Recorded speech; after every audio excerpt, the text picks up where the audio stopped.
Welcome to Ghazal civil service academy. দেখো, এই ভিডিওর মাধ্যমে আমি তোমাদের রসেমাতানে এবং ড্রামলিনের মধ্যে যে পার্থক্য আছে সেই পার্থক্যগুলো তুলে ধরছি। এই প্রশ্নটা 2027 সালে পরীক্ষাতে কিন্তু আসতে পারে। তোমাদের জিওগ্রাফির ক্ষেত্রে প্রথম যে চ্যাপ্টারটা আছে বহুজাত প্রক্রিয়া এবং তার ফলে সৃষ্ট ভূমিরূপগুলো, তার মধ্যে নদী, বায়ু, হিমবাহ আছে। সেখান থেকে কিন্তু একটা তোমাদের 3 নম্বরের প্রশ্ন থাকবেই, একটা 5 নম্বরের প্রশ্ন থাকবেই। তো 3 নম্বরের যে প্রশ্নটা সবচেয়ে বেশি ইম্পর্টেন্ট সেটা হচ্ছে এই 27 সালের জন্য রসেমাতান এবং ড্রামলিনের পার্থক্য। ওকে, আমি শুধুমাত্র 2027কে টার্গেট করে ইম্পর্টেন্ট প্রশ্নগুলোকে ডিসকাস করে দিব।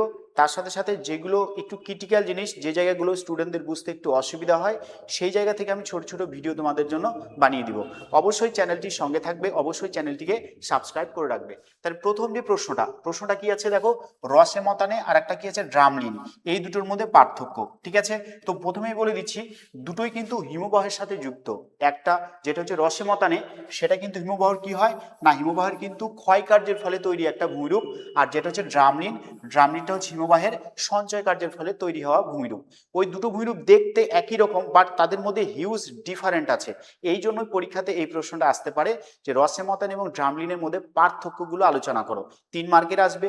মিনিমাম তোমরা 5টা পার্থক্য দিবে, কেউ যদি পারো 5টার বেশি 6টা বা 7টাও দিতে পারো। অনেক সময় পরীক্ষাতে কি বলে বলো তো, বলে দেয় যে কোনো 3টা পার্থক্য লেখো। সেক্ষেত্রে 3টা পার্থক্যই কিন্তু দিতে হবে।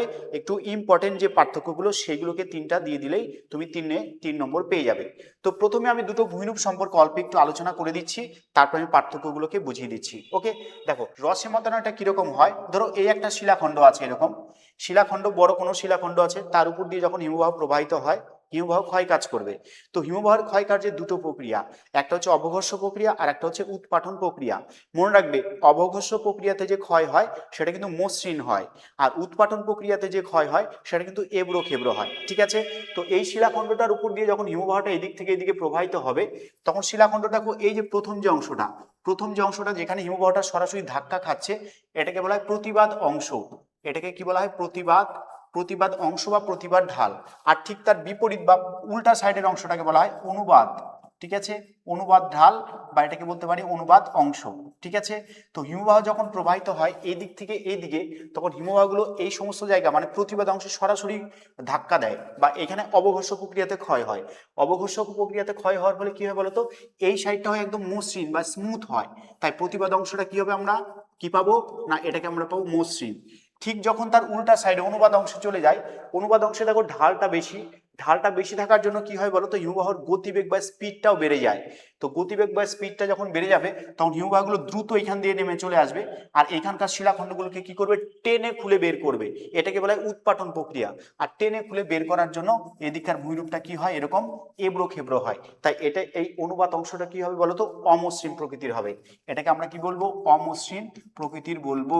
পরীক্ষাতে শর্ট প্রশ্ন আসে যে ড্রামলিনের ক্ষেত্রে বা তোমার হচ্ছে রসেমাতানের ক্ষেত্রে প্রতিবাদ অংশ, তারপর অনুবাদ অংশ, এগুলো মসৃণ হয় না অমসৃণ হয়। তাহলে রসেমাতানের ক্ষেত্রে কি হয়, প্রতিবাদ অংশটা হয় মসৃণ আর অনুবাদ অংশটা কি হয়, অমসৃণ। ঠিক আছে, আর এটা কি বলতো, হিমবাহের ক্ষয় কার্যের ফলে তৈরি হওয়া একটা ভূমিরূপ।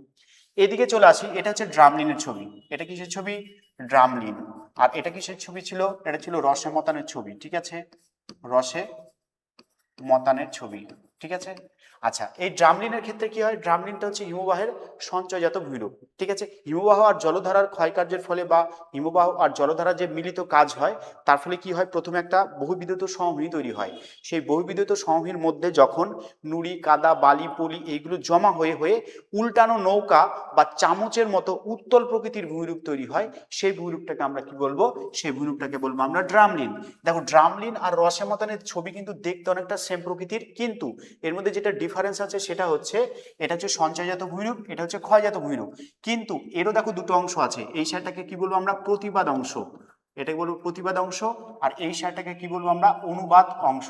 ঠিক আছে, এই প্রতিবাদ অংশে কি হয় বলতো, হিমবাহটা যখন এদিক থেকে এদিক প্রবাহিত হয়, যেহেতু এটা সঞ্চয়জাত ভূমিরূপ, ঠিক আছে, এখানকার ধাক্কাতে কি হয় বলতো, এই সাইডটা এবড়ো খেবড়ো হয়ে থাকে, যেহেতু হিমবাহটা এদিক থেকে ওইদিকে যাচ্ছে।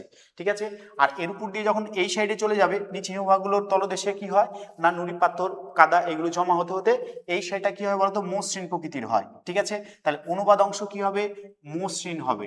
ঠিক আছে, আর প্রতিবাদ অংশ কি হবে বলতো, অমসৃণ প্রকৃতির হবে।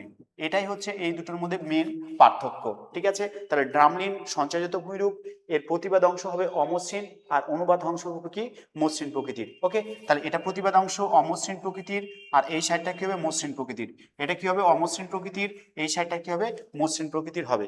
আর একটা জিনিস কি বলতো, ড্রামলিন কিন্তু কখনো একা একা থাকে না, ঠিক আছে। অনেকটা জায়গা জুড়ে বিস্তীর্ণ অসংখ্য সংখ্যায় ড্রামলিন পাশাপাশি অবস্থান করে। দূর থেকে দেখে মনে হবে যে একটা ঝুড়িতে ডিম রাখা আছে, তাই এটাকে বলা হয় বাস্কেট অফ এগ টোপোগ্রাফি, ঠিক আছে, মানে ডিম ভর্তি ঝুড়ির ভূমিরূপ।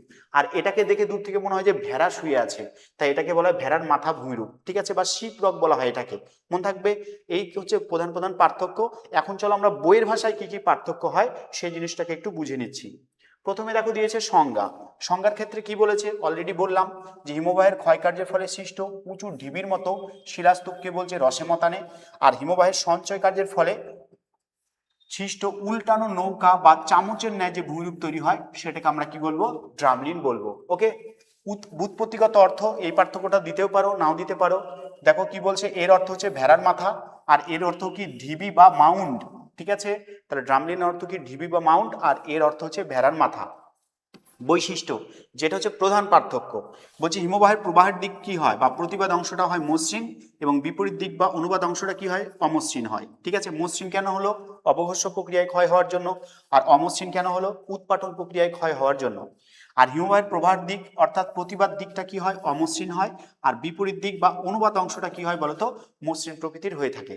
ওকে, অবস্থান সাধারণত উচ্চ পার্বত্য অঞ্চলে দেখা যায়, আর পর্বতের পাদদেশে দেখা যায়। পর্বতের পাদদেশ যেখানে বহির্বিধৌত সমভূমি তৈরি হয়, সেই বহির্বিধৌত সমভূমির মধ্যে কিন্তু ঝাঁকে ঝাঁকে ড্রামলিন দেখতে পাওয়া যায়, ঠিক আছে। আচ্ছা, 5 নম্বর যে পার্থক্যটা আছে দেখো, বলছে আকৃতি। উঁচু টিলার মতো দেখতে, শায়িত ভেড়ার মতো দেখতে হয় বলে একে শিপ রক বলা হয়, ঠিক আছে। আর ডিম ভর্তি ঝুড়ি বা উল্টানো নৌকা বা চামচের মতো এটাকে দেখতে হয়। তাহলে দুটো ভূমিরূপ দেখতে কিরকম সেটা এখানে বলেছে। উপাদান, কঠিন শিলাস্তূপ গঠিত, আগ্নেয় শিলা দ্বারা এটা গঠিত হতে পারে বা হয়। আর পাললিক শিলা, শিলাখণ্ড, নুড়ি, কাকর, বালি, এগুলো সঞ্চিত হয়ে কিন্তু এই তোমার ড্রামলিনটা সৃষ্টি হয়ে থাকে, ঠিক আছে। আচ্ছা, উচ্চতা তুলনামূলকভাবে বেশি উঁচু হয়, 30 থেকে 50 মিটার উঁচু ছোট ছোট পাহাড় রূপে অবস্থান করে কিন্তু এই তোমার হচ্ছে রসে মতানেগুলো। আর এগুলো যেহেতু সঞ্চয়জাত ভূমিরূপ, এগুলোর উচ্চতাটা তুলনামূলকভাবে কি হয় না কম প্রকৃতির হয় বা কম হয়, 15 থেকে 30 মিটার পর্যন্ত হয়। সংখ্যা এককভাবে অবস্থান করে, ঠিক আছে, এগুলো কিন্তু অনেকটা সময় এভাবে এককভাবে অবস্থান করে। আর ঝাঁকে ঝাঁকে অবস্থান করে, ঝুড়ি ভরা ডিমের মতো ভূমিরূপ গঠন করে, ঠিক আছে। উদাহরণ দেখো কি বলেছে, মধ্য হিমালয় অঞ্চলে দেখা যায় যেহেতু সেখানে হিমবাহের ক্ষয়কাজ হয়, ঠিক আছে। আর উত্তর আমেরিকার উইসকনসিন রাজ্যে প্রায় 10,000 ড্রামলিন কিন্তু দেখতে পাওয়া যায়, ঠিক আছে। তাহলে এই হলো 9টা তোমাদের পার্থক্য। বাট পরীক্ষাতে অনেক সময় উল্লেখ করে দেয় যে যে কোনো 3টা পার্থক্য লেখো। তো তোমাদের ভূগোলের ফুল মার্কস পাওয়ার কিন্তু একটা যে প্রধান শর্ত, সেটা হলো পার্থক্য যখনই লিখবে পাশে কিন্তু বিষয় বা ভিত্তি উল্লেখ করে পার্থক্যগুলো লিখবে, ঠিক আছে। মানে এই যে তুমি পার্থক্যটা দিলে এই দুটোর মধ্যে, এটা কি সংজ্ঞা, ঠিক আছে, তারপর কি আছে ব্যুৎপত্তিগত অর্থ, তারপর কি আছে বৈশিষ্ট্য। তবে আমি বলবো পার্থক্যের ক্ষেত্রে সংজ্ঞাটা কিন্তু পার্থক্যের মধ্যে ঢোকে না। সংজ্ঞাটা কি পার্থক্যের বাইরে আগে লিখে নিবা দুটো, তারপর তুমি বলবে যে রসেমতানে এবং ড্রামলিনের মধ্যে 3টি পার্থক্য নিচে আলোচনা করা হলো। যদি 3টি পার্থক্য চাই তবে সেই 3টা পার্থক্য তুমি এখান থেকে মেন 3টা দিতে পারো। অবশ্যই বৈশিষ্ট্য দিবে, অবশ্যই আকৃতি দিবে, অবশ্যই অবস্থান দেবে, ঠিক আছে। এইরকম 3টা পার্থক্য দিলেই তুমি 3-এ 3 পাবে। আমি বলবো এই সংজ্ঞাটা কিন্তু পার্থক্য দেবে না, সংজ্ঞা কখনো কিন্তু পার্থক্য হয় না। তোমরা যখন উঁচু ক্লাসে উঠবে তখন তোমরা ঠিক বুঝতে পারবে যে ভূগোলের সংজ্ঞামূলক যে দুটো জিনিস হয় সেটা পার্থক্যের মধ্যে ঢুকানো উচিত না বা ঢুকাতে হয় না। ওকে, তো অবশ্যই চ্যানেলটির সঙ্গে থাকো, ভালো লাগলে লাইক এবং কমেন্ট করতে পারো। ধন্যবাদ সবাইকে।